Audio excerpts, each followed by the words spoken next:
Yabona, it few things engenza ANC uvotelwe next year. Abantu bavotela umuntu abamaziyo noma lo abamthandayo. Bese kuba khona laba abavotela inhlangano, ama-policies enhlangano. Hayi abantu abakuyinhlangano. Ngikhuluma ngalabantu abakholelwayo ubuholi ababekelwe bona phambi kwabo. But la kusenza umchunu, kuleso kuba upresident akavela khohlwe emhlabeni.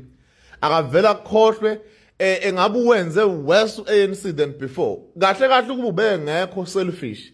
Bekumele ukuthi avela resign nje kwesekubeni uminister abe ordinary member a contest mhlambe la contest yakhona emakhaya.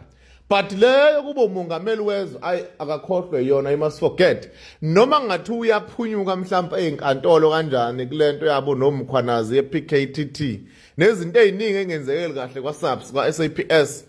Kodwa yena cha izwa limfuni mina ngilazi ibhadeli nje kade kunocwecwe zolo lokhu yonke into eyibekwe kuyena nakho njengamanje kwa-SAPS insuku ukhuluma uyayiphikisa namhlanje kuyilokhu uzushawo nawo immediate phela osenzo badala endimeni kodwa hayi uyakuza ukuphendula kwakho ukuthi hayi kuphendula esimkantshu ukuthi uclever lamakhehla lawa ayi but kuleso bo president hayi akhohle baba bakithi akakhohle umuntu omdala hayi khohle bengambeka nje inhlangano mangabe inekhanda eliqinile iqhubeka imbeke imhlalise kwesomongameli kodwa uyokubona kwabona uSawule okwakwenzakale ngo2024 kuyoba worse kuyophindeka ngoba ahlala ku40% nje futhi bayohlala ku15% or 18% cause ngesiqamba manje kunabantu abavotela ama policies constitution mhlawumbe yeqembu.